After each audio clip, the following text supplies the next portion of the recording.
That was recorded, though. Yeah.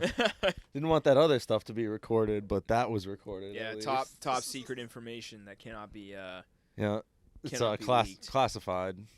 Anyway, what was it? One Badlands after another we're reviewing today.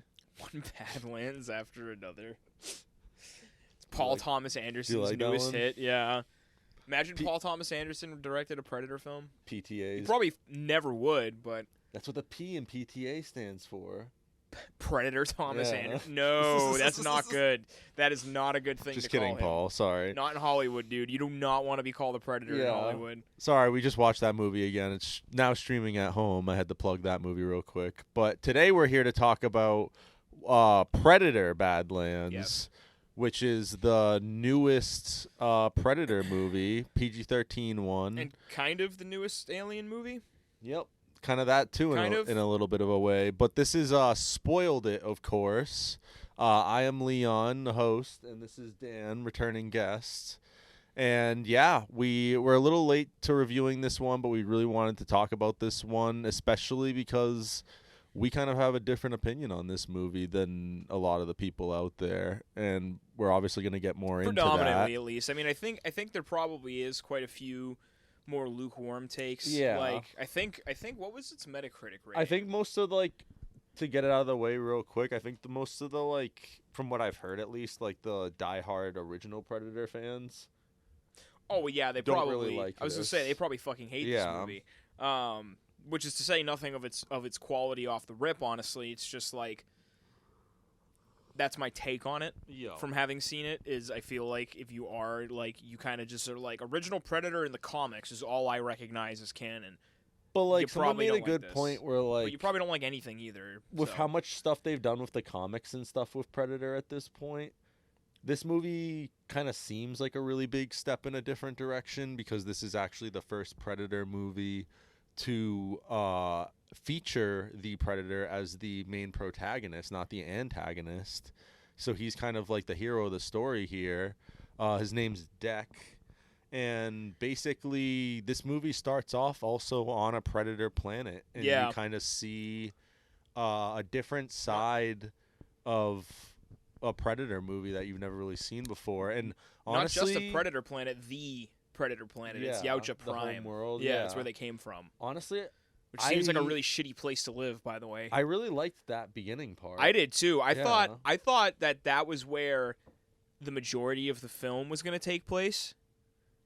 Mm-hmm. And I guess this is kind of a spoiler, but also not because of the trailers, but it isn't. Yeah. It's actually you really only see it 2 or 3 times. Yeah. But the stuff you see there is actually really cool. It is. I thought because there was a lot of controversy about them giving the Predators a spoken language. Because that makes sense though, I guess. That is they have some kind of language based on the comics because you see Predators like Yautja talking to each other, but it was always assumed that they kind of just spoke in clicks, kind of like how the original Predator in the jungle in Predator 1 does. Yeah. He just makes those clicking sounds and stuff. That is what everyone just assumed their talking sounded like, not just sounds they make. Yeah. Turns out it's not. They do kind of have a clickiness to their language, a lot of clicking of their tongues. That's kind of new with this movie doing that too, right? For them to actually have words that they enunciate is completely new. Yeah, that's a brand new concept. So and I guess it's canon now. I guess I think that's kind of interesting to get used to with this movie too. But like we said, to me, I wasn't even disliking that, even though it was kind of new. I could really like this beginning part. They made it sound pretty realistic how they would speak with because they have their mandibles on the outside. But it's Deck with his brother.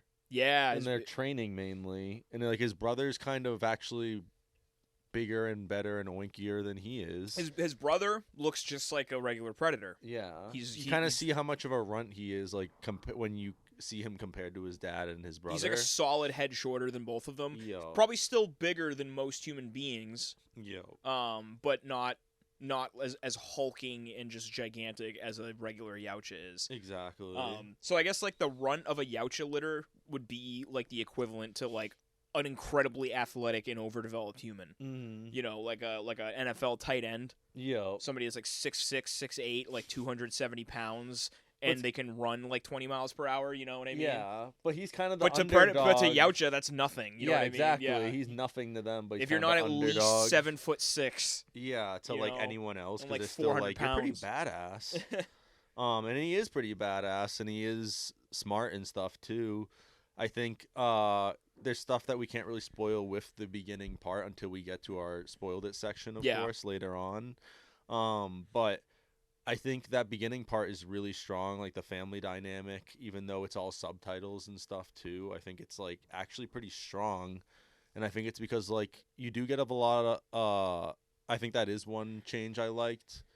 Was you see more emotion in their faces now of how much the CG that they kind of did. But it's a nice blend of practical and CG. Yes, exactly. In fact, like Deck looks great throughout basically the entire film. I never had any problems with his design or anything. There's never a shot of him that looks like uncanny or kind of like weird. Like he always looks alien enough, which I think has been the strength of doing practical effects for Yautja. Is like they always look alien enough that your brain doesn't get like fucked up. Yeah. And he still does, but also like you said, like his eyebrows especially, because like obviously Yautja can't really make He's like got that kind of broken fang. Yeah, right? But they can't really make like expressions with their mouths because they don't have lips like humans do. So you have to really rely on their like brows and their eyes, and they do a great job of that. No, they do. With Deck.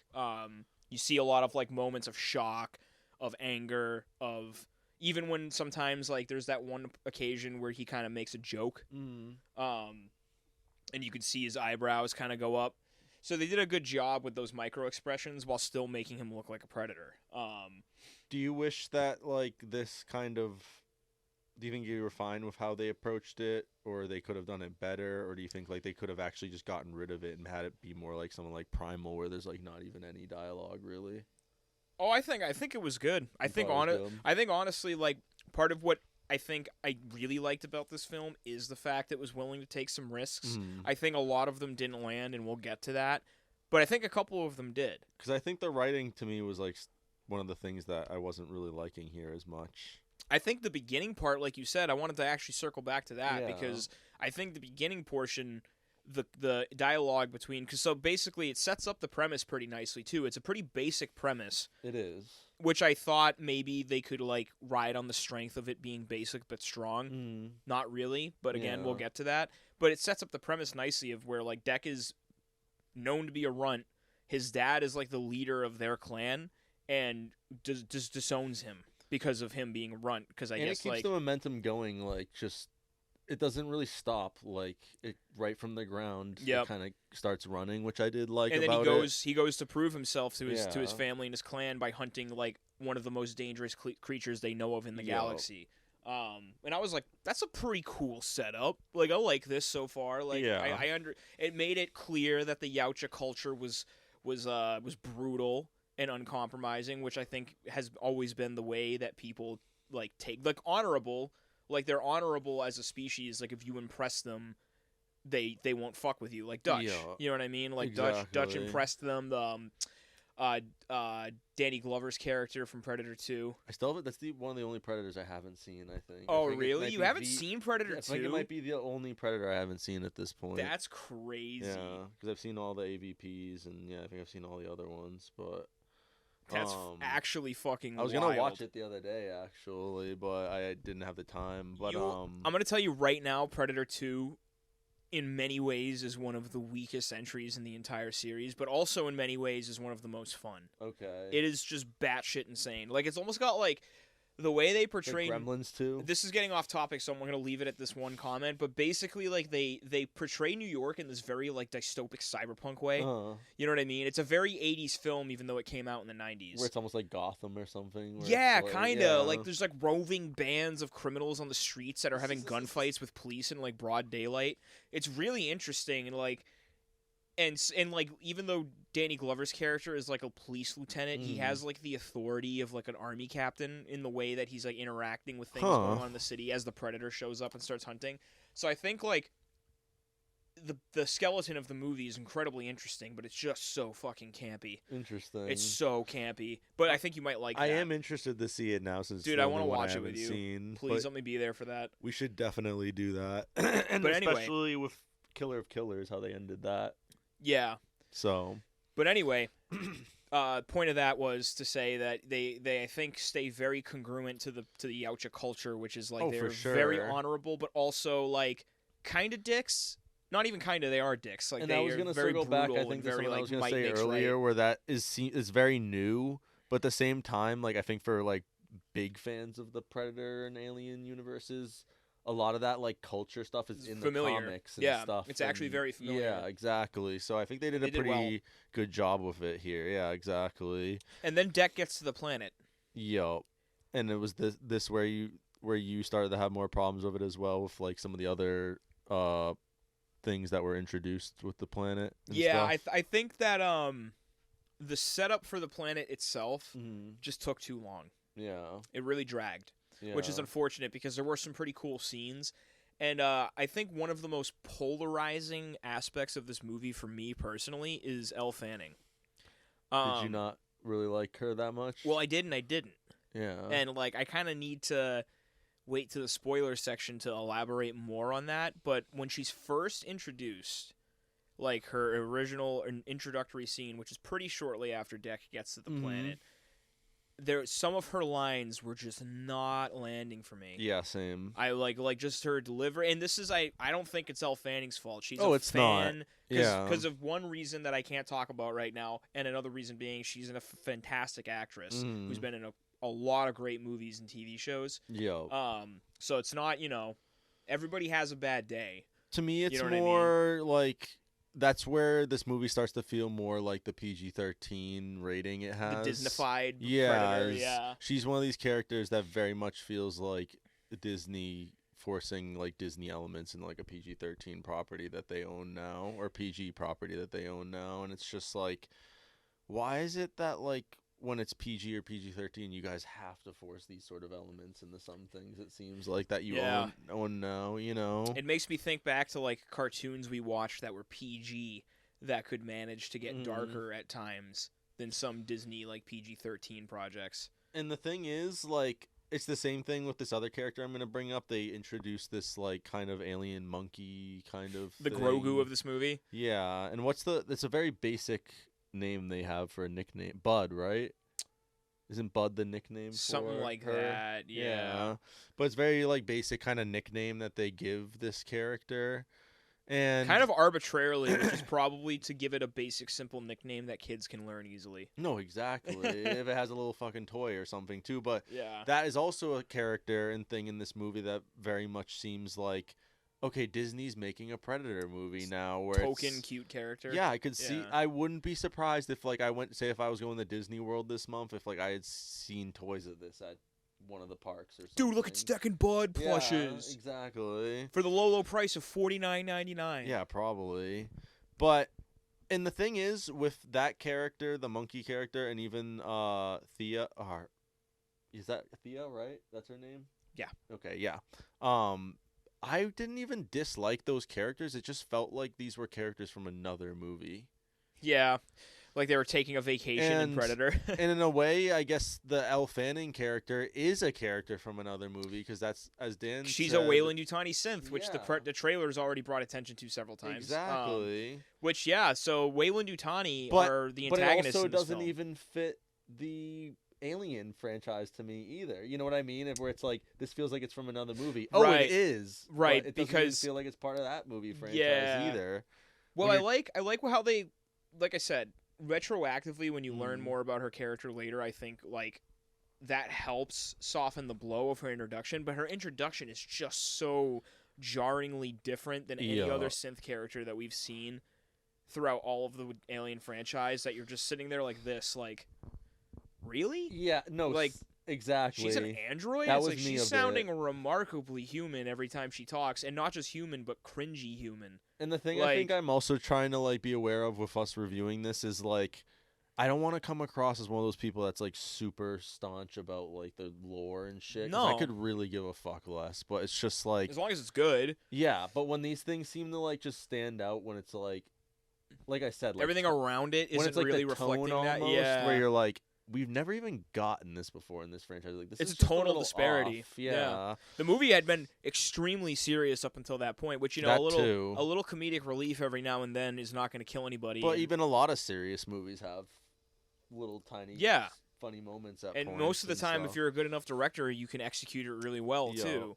And I think this film just had it a little too heavy-handed, and it's a common criticism of a lot of Disney films these days, and I think it's a valid criticism. Yeah. That not a lot of directors or writers or both handle undercutting serious moments with humor very well, that sometimes are a little just heavy-handed with it. They really are. Like, there's so much shit I've watched recently, like the Marvel Zombies or like What If, God, where you're just dude. like, holy fuck. It's like every 5 seconds there's a quip or like a sarcastic comment, and it's like your friend just died in front of you. Yeah. Why are you making jokes? And then I hate like how they try to hide it kind of even with the marketing where they with some of these make it more things where serious they in try the to make it seem trailers. like it's R, You never see a single joke in the we're trailers. doing TVMA, and then you watch it and you're like, this is like, I wouldn't even give a shit. I would show my kid this. Like, this is so just. I mean, dude, my dad showed me Predator 1 when I was like 5. Same. Which literally I'm not saying literally Predator 1. I'm not saying you should show your children that at that age, like these films, but hey, I'm not a murderer. I think that was the first R-rated movie I ever saw was Predator 1. It was either that or Commando for me. Yeah. My dad raised me on that Arnold was actually one of the other films. ones that I probably saw first too was Commando. I used to say Arnold Schwarzenegger was the greatest actor on the planet when I was like 7. Oh, so for anyone wondering, no Arnold Schwarzenegger cameo. Oh yeah, just I don't feel like that's a spoiler. Just don't get your hopes up. Imagine that would have been sick though if like Dutch was on that planet. I know, right? And he was also hunting that thing. Well, the other thing about this with the Disney elements, like we said with some of the characters, is this also felt to me like the most like they're trying to kind of do just like we got to do an MCU now, like Alien and Predator are in the same universe. We're gonna do all these like MCU lead up things, and then it's gonna lead to Alien versus Predator, and then we're gonna basically do like how they do Godzilla versus Kong, Alien versus Predator movies, and I think like that's gonna basically be like what we get now. You know what I mean? Because ever since Godzilla fucking versus Kong did that, they can't put it away now. That the next one coming out is another Godzilla versus Kong, even though it's the third one. Can't unring that bell. Yeah, exactly. So I think it's gonna be the same thing they do with this. You're kind of just now like, well, we are in our path and we can't divert, so but gotta we'll try see. to salvage it. Because another like non-spoiler, if that makes any sense, if anyone is expecting a xenomorph or something also like that in this movie, they don't do that either. Which I just couldn't fathom even a reference. Nothing. Yeah. Nothing. Not even a reference. No, there is a reference to aliens. Is there? Yeah, but we'll get into that with the spoiler section. Oh, okay. But it's in the final boss fight. Okay. Oh, yeah. Well, okay, but that's like a... It's not too heavy-handed though, but it technically is. It's a reference, but that's more of like a nostalgia bait thing more than that's a word I actually used the night that we saw this a lot to describe some of the things in this film is nostalgia bait. Yeah. And it's also a buzzword that gets thrown around a lot. I mean, they really even use nostalgia bait with comedic moments in this too. I have never.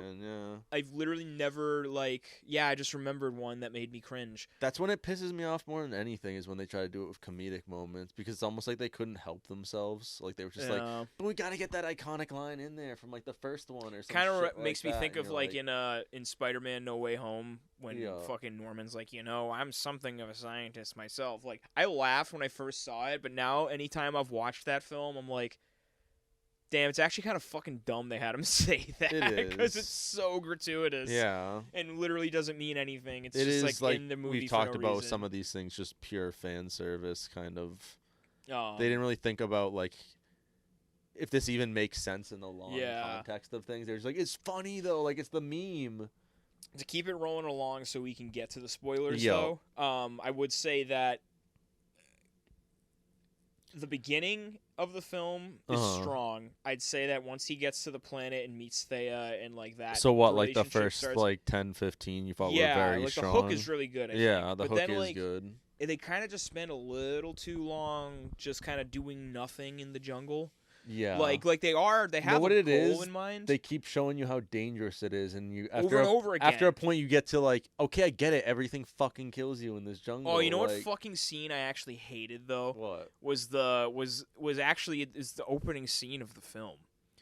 And it's the Yautja Prime, and you're seeing like the tiny bug I hate running when around. They fucking do that. Dude, yeah. okay, so there's this scene. So this is a bit of a spoiler, Like but it's like the first 10 seconds. Like Borderlands or some shit like that. There's a little bug crawling around, and then like a bigger rodent comes and eats it, and then like something comes and eats the rodent, and then like a bird swoops down and grabs the thing that eats the rodent, and it's like, look, it's a ecosystem, predators like preying on each other. Get it? Predator, because predator, and it's like that was super. That is how the film opens, and I was kind of like, ooh, that is not a good first 10 seconds. That was kind of fucking cringe. No, that's a really good point. And it's actually pretty bad CG too. Yeah. I feel like I feel like they fucking shoehorned that in with like a week left. They were like, dude, we gotta make this 5-second opening scene where these things eat each other. It's like, what? What if we show how dangerous it is, because like within like 5 seconds, like 3 things fucking eat each other. Compared to the CG and all the other action scenes, it looks really unpolished. Yeah. At least it did to me on the first viewing. And it was just super heavy-handed. Like, it was just so one unnecessary. Of those things where it's like, know what I would expect that from? And that's why it makes sense in the thing that I mentioned earlier, Borderlands, is you expect that from a fucking comedy. Yeah.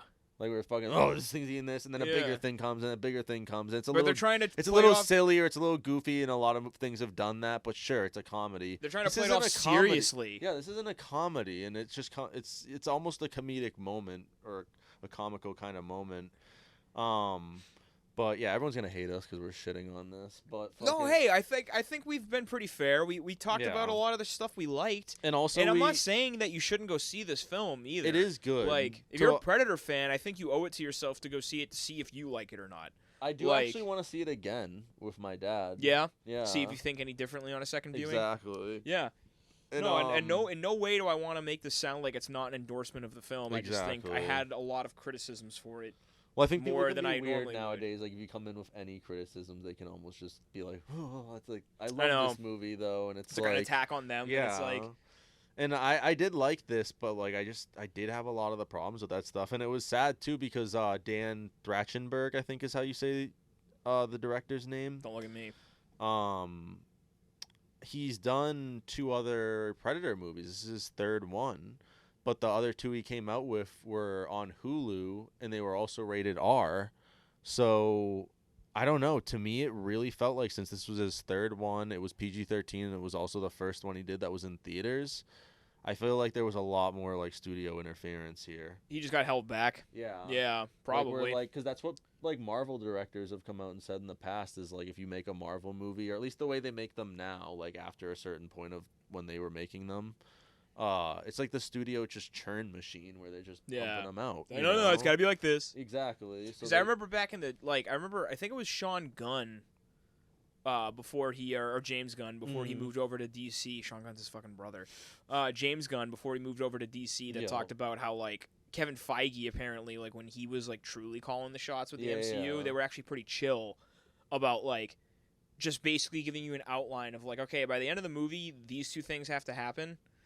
I feel like he hopped in right at that point where, like first Guardians, right before they changed, basically. I think the first Guardians of the Galaxy. It was like probably James right Gunn when they got that fame, like with Winter Soldier and Guardians 1, like when people really started hyping up the MCU. It was Guardians 1 James Gunn talked about, where he was like, he said that like 2 things had to happen. Thanos had to be in it, and the Power Stone had to be in it. That's it. And he was like, okay. Well, to me, this movie almost suffered, not too bad, but like not like Marvel Zombies level, but from like that James Gunn kind of effect, where like I think they put too much comedy in this, where like it just didn't even make sense, or like it just felt a little forced to me. And her character, Elle Fanning's, she actually feels a little bit like one of those like video game characters that like Navi or something, that's just like listen or whatever, like trying to tell you to do shit at points. So do you want to take that opportunity now that you just brought that up, because this is something I wanted to talk about earlier, to maybe transition to spoiler talk, because I think we've said I think we pretty much said most of it. Let me just think real quick, like if there's anything else. The finale. We should probably talk about the finale a little bit vaguely first. How did you feel about that? The finale, I don't know. I feel like it did kind of just descend into the usual like boss Big CG fight. Yeah, exactly. It was like it really that was another one that felt very Disney MCU. Like this movie was pretty much fated to end with a big CG fight at the end. But like that there was pretty much something a with given. Deck that I kind of liked that they did in the end that I guess we can talk about more in a little bit. But when he went all stealth mode, dude. Yeah, like when he kind of does. I guess it's not even really a spoiler, but like the usual classic Predator shit. Yeah, like I'm gonna fucking just like make all these things and everything. I really liked that kind of part. Mm-hmm. Me too. And I actually really liked the Deck character in this. I think, like I said, like it's more those other characters that to me, it's not even like I disliked those characters. It's just they felt like they were almost from a movie that they didn't fit into this. I think Deck, written exactly as he was in this film, but in something that was just a little bit darker and more serious, would be the perfect fit for him. Yes. Because his little moments of comedic relief were actually pretty good. Yeah. I think the couple times that he like made a funny, he did it in a very believably serious Predator way where you almost couldn't even tell he was joking. Even Thea in the movie couldn't tell he was joking, and he had to explicitly say that it was a joke. And I was like, that was actually kind of funny. Like, I liked that little interaction. Kind of like sarcasm sort of thing. Not really. But like so dry, no one can even tell. No one can tell. And I'm like, that must be what Yautja humor is, because it's like, they don't seem like a very funny, like laughing people, you know? No, I like that approach because honestly, it didn't really even have me laughing. But like, I like that it wasn't like super stupid or something. Exactly. Like, he's not making fart jokes or anything, at least. So it's just like... But I think the only other things that I'd want to address really before we get into spoiled it is just how there's like 5 characters in this film. Yeah, there's barely any characters, which isn't always the end of the world, but I did like some of the direction and stuff here, and like the like CGI and stuff like that. Like I feel like it was pretty good for the most part. I know you said that there's that one part with the creatures that it looked a little crappy, like with that part. It's literally the very beginning. Other than that, I didn't. To be honest, I didn't even. I thought that part was stupid, but I didn't notice anything with the CGI. But maybe it was just like, maybe it was just my perception of it. But I think like, it was so jarringly. I think what made it bad CG to me is like to see these creatures all eating each other in a sequence so quickly within like 5 or 10 seconds of each other. No, it was like 5 seconds. It was so unbelievable in my brain. No, it is. That it just made it didn't even matter how good the CG was. I was just like, that would never fucking happen. No, I think that is what it was though, because like to me, I didn't even think it was that. I did think that part was stupid, like I said, but I don't even think it was that bad. And because I didn't even notice any part where the CG was really that bad in this. But there also wasn't really any like design things that like blew me away really either. Same. I like Deck's design. Like it was kind of standard a little bit, I thought. So I like Deck's design. I like the ship design too. Yeah, because it was all practically done. You can tell, and it was. But that was gorgeous. all kind of like the old school stuff, like kind of keeping in line with past movies. Updated designs though, like their masks are all different. Yeah, which I thought was also really cool. But then, and then also I just didn't think like the Weyland-Yutani stuff like really. Like, there was no purpose. They shouldn't even have done that, really. But dude, they had Mother. Dude. Dumb. Dude, they had Mother. Dude, is that like the fans, like, fucking busted a nut in their drawers when that happened or something? She was in like, the first Alien, so... The Avengers Endgame moment. Oh! Fucking Mother! It's like, no, I was just like... My reaction when because... It's not even... It's a synth, so of course they're talking to Mother. The androids always talk to Mother, but also, like... Yeah, like, there's, like, it kind of... I think, like, the music twang that plays when you discover that, like, the androids are talking to Mother was supposed to be, like, oh, my God, look who it is! And I was just like, yeah, it's usually what they do. Androids working for Weyland-Yutani usually contact Mother to speak to her, like... So I wasn't even, like, that surprised. Oh, yeah, it's not a surprise I was at like, all. that's basic. But it really made it seem like it was supposed to be a surprise. The last thing I just want to get into, and we'll have to do it really quickly, but I just want to talk about like what we thought about like the actors, like what'd you think about this? It was Demetrius Schuster, Kalo Amatangi, butchering this man's name. Demetrius Schuster, Kalo Amatangi. I think I got it. What'd you think of him as Deck? Great. Yeah. I mean, it's very hard because clearly he had to convey emotion through primarily his eyes and his eyebrows. Which, you know, this guy was in like 8 hours of prosthetics, getting in and out of his prosthetics every day. So, you know, the CG is like mandibles and stuff a lot when he's talking, but his eyes and eyebrows, that's all him. So, like, True. you know, he had to do a lot of visual acting, and I think he did a really good job. And also just speaking they invented a language for the outro like that. And he still like knows some of it and stuff too. Like, he says it in interviews. Yeah. That's, you know, it's hard to do. So I give him applause for all of that, and he also just was probably like one of the biggest strengths of this movie is that Deck is a likable character, I think. And that's due in large part to him, so definitely feel like he did his job. And I feel like Elle Fanning like kind of grows on you more as it goes definitely. along. Second half in particular. I still didn't love the character at the end. Yeah. I just like didn't hate her like I kind of originally. He started off being like, "Oh, I don't know if I like her that much," Yeah. and then she kept talking, and you're like, "Oh, I really don't like her." Yeah, exactly. But then, like, one, I said, don't think that's her fault, and No. two, because that was the direction she got, and Yes. two, I also. There's an aspect of her performance that I really, really like, but it is kind of a huge spoiler, so okay. I'm not going to say why, but... So we'll get into that in just a second. Yeah. Right after I tell you, because I know you said you thought the guy who played Bud should get an Academy Award nom. And that's Ravi Narayan. Wait, is that thing a puppet No, at times? I don't Is it know. practical? I don't know. Or did maybe maybe they just did the mocap? And then I guess it says the Duffer Brothers from Stranger Things fucking voiced the Kwai's ship computer. Oh, really? Yeah, baked. But Okay. yeah, so now we're gonna get into spoiled it. So you've been fucking You have warned, been warned. and don't cry if we spoil something because we just warned you. So basically, let's get right into the thing that you wanted to talk about. Elle Fanning plays a dual role in this movie, and they don't talk about that anywhere in the marketing, so I really didn't want to talk about it either. Like they kind of do, but like it's pretty hidden. Yeah. Like it is maybe in some marketing, but like very seldom. I really didn't. yeah, I didn't know going into it's it. kind of hidden in the marketing. I didn't know going into it at all. But I feel like I actually did hear that she was playing dual roles in this at some point.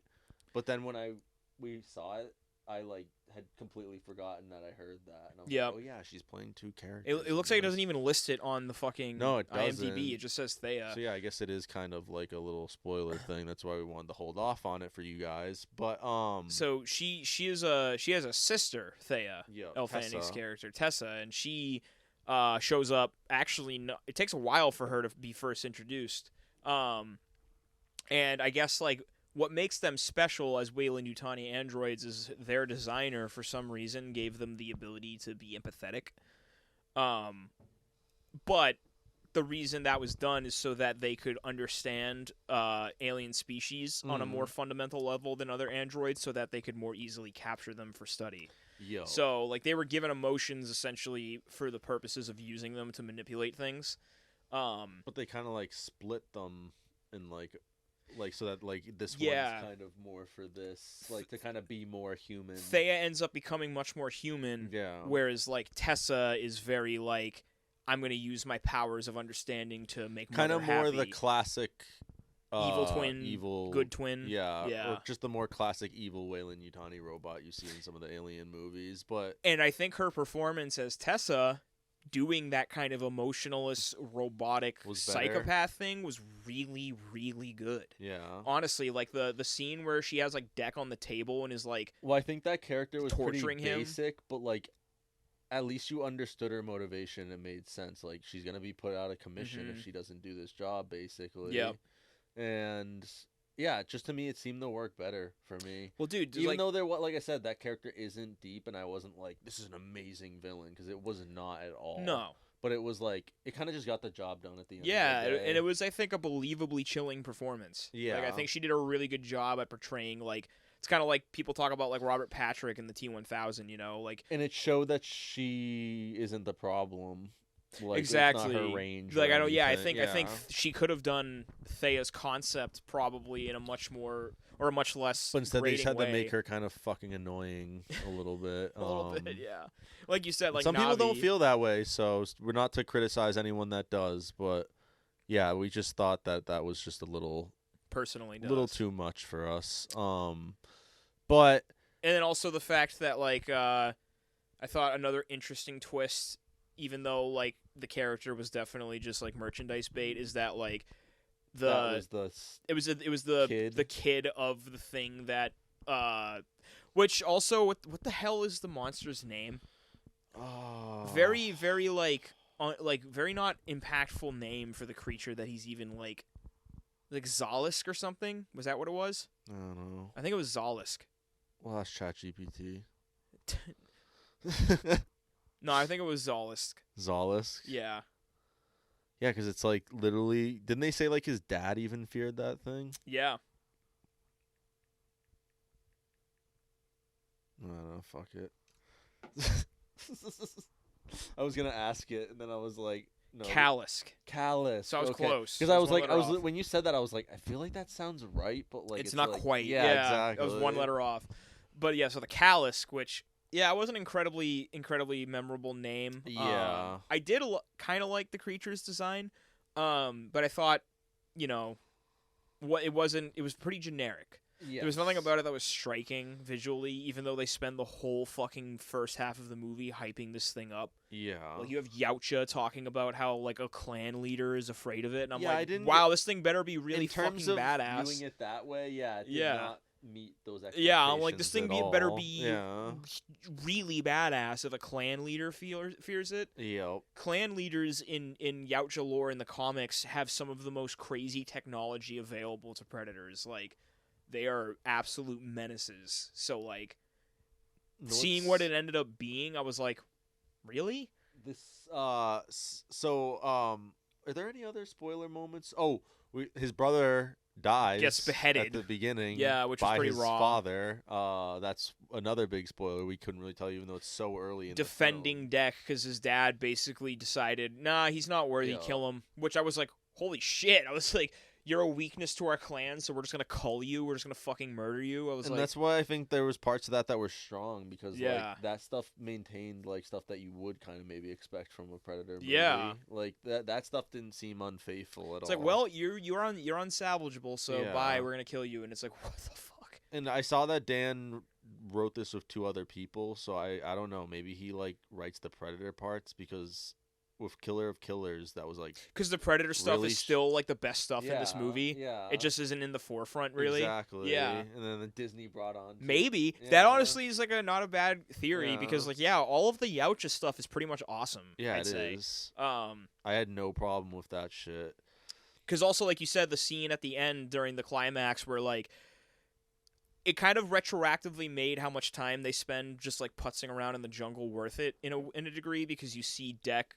He doesn't have any of his technology because Weyland-Yutani takes his ship and all his weapons. Yo. So in order to assault their compound full of androids, he needs to learn. This. Yeah, he needs to use what he learned from the jungle, that like this planet to do it. So he makes weapons, and he like uses the wildlife, and he uses like everything at his disposal to just go full predator mode and stealth kill the entire compound. I kind of just felt fine with that. Like, to me, like, I feel like some people were acting like that was super satisfying or something, but I was like, well, I feel like we've seen this in other Predator movies, like I just said with Arnold, and then not only that, but like, to me, it was just a little bit like, I don't know, campy almost, like especially with that thing on his shoulder that was like basically acting like one of those blast cannons. The little worm that just spits like acid. I kind of liked that, but at the same time, it was kind of just like Disney shit. It's like, how did it know to do that? Also, yeah, it's just like the thing, the baby creature, like ripping something off, and like an android's head off, and then holding it up and going like, nah, like the Predator roar in the first movie, the skull and, like, the spine and everything. Which is one of the most iconic shots in any sci-fi movie ever, dude. When that first happens in the first Predator, and the lightning flashes, and you see its silhouette as it's just ripping the human spine with some out. of these, they can't help themselves at points where it's like they have to. They gotta include. Remember nods, that? Remember that? Include nods to the old fucking thing. Yeah. So I don't get why they. I mean, we talked about that with Tron.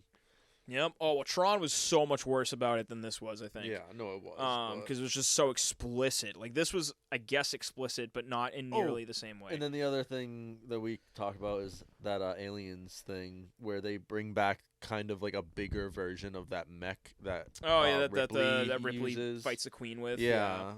The one she's like, get away from her, you bitch. Get away from her, you bitch. Yeah. Except, role reversal, Tessa is in the fucking loader. Yo. And they're fighting Tessa, so actually the loader loses this time. But because guess what? They win, to the surprise of nobody. Exactly, like the loader was the bad guy, like the alien was. But yeah, it was like exactly like there's like again like you see her emerge from a fucking container in it, and then like the camera pans up and the music swells, and it's this big reveal that she's in a loader, and it's like, cool, we've seen this before. Yeah, exactly. To me, I didn't even mind that. Like, I wasn't like, this is so forced that they're putting a loader in there, because I guess it kind of makes sense. That's like she knows she can't fight Dex straight up. That's just the equipment they use, like that company too. Yeah. So it kind of just makes sense. But I'm just like, it's like I said to you though. I'm like, I just think they didn't even need Weyland-Yutani in this. Yeah, not in the way they use them at least. Yeah. I think that's pretty much about it for spoiler stuff, really, that I can think of at least. Besides, at the very end, him basically going back and defeating his dad, which, surprise, surprise. And then they set up with a... Kind of a 16 too, actually. It was. Him fighting and killing his dad. And I do love, too, that he does it in front of his clan's compound, and all the guards are watching it happen, and they do nothing to interfere, because that's also very Yautja. Yeah. They see him fighting his dad, and they're like, this is interesting. The fight stuff was good, but... Then he wins, so that pretty much makes him the clan leader now, as far as Yautjas are concerned, because he killed the clan leader, and if you're able to do that... Oh, yeah, so he probably is, right? Yeah, like, as far as Yautja are concerned, that makes him the clan leader now. But then they set up that his mom just arrived or something. Who apparently has, like, a giant, like, fucking spaceship and, like, a fleet, and that's like, kind of that's the stinger for this.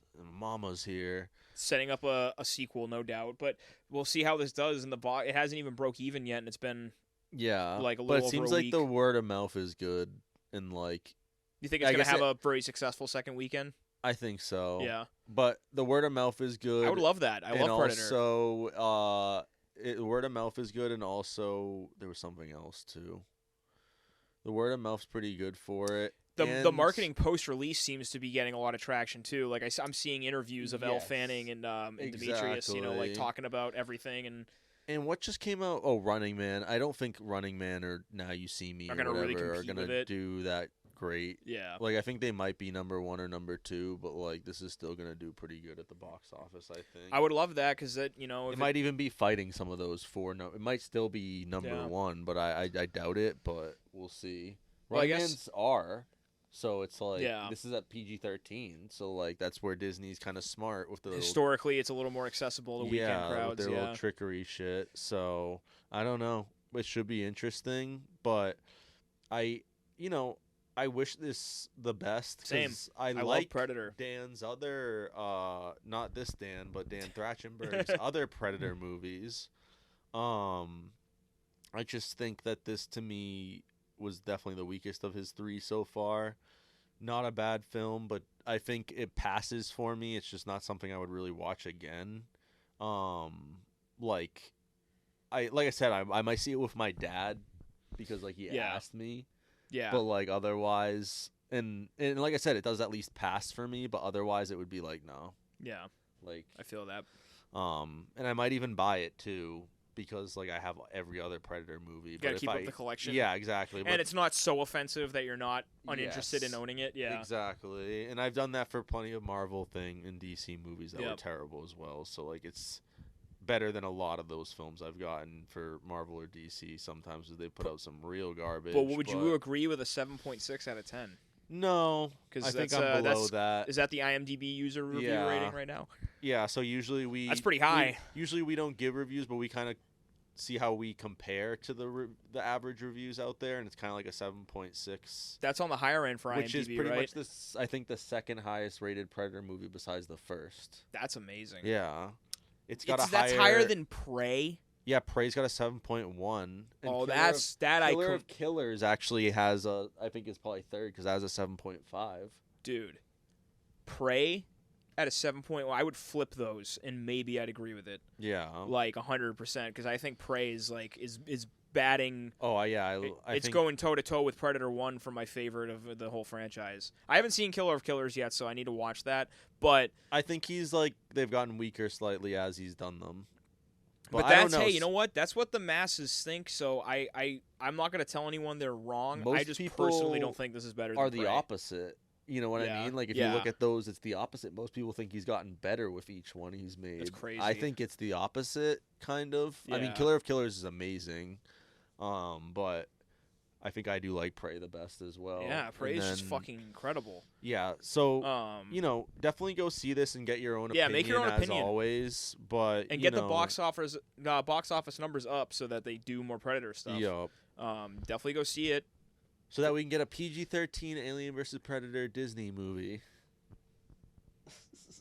All right, maybe don't go see it. That would make me actually Scrap that. want to give up on it all.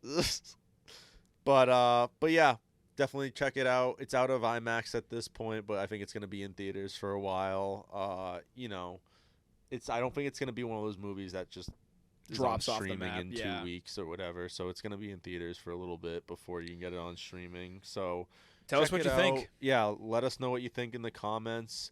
As always, thank you for watching, everyone. We love you guys. Do you want to hand me the thingamajigger? I got you. All right, Pose. As always, you can follow us on YouTube at retro-TAINMENT in Grill TV Studios, Facebook at retro-TAINMENT in Grill TV, Instagram at 2POSINAPOD, and Borges and L, my personal page, in Grill TV Official, X at retro-TAINMENT and Grill TV, and TikTok at retro-TAINMENT and Grill TV. Also, listen to Two Pose in a Pod on Amazon Music, Apple Podcasts, CastBox, Good Pods, iHeartRadio, Overcast, and Pocket Casts. Woo! See you later, Pose. Bye, guys. Thanks for watching. Appreciate it. See you on the next one.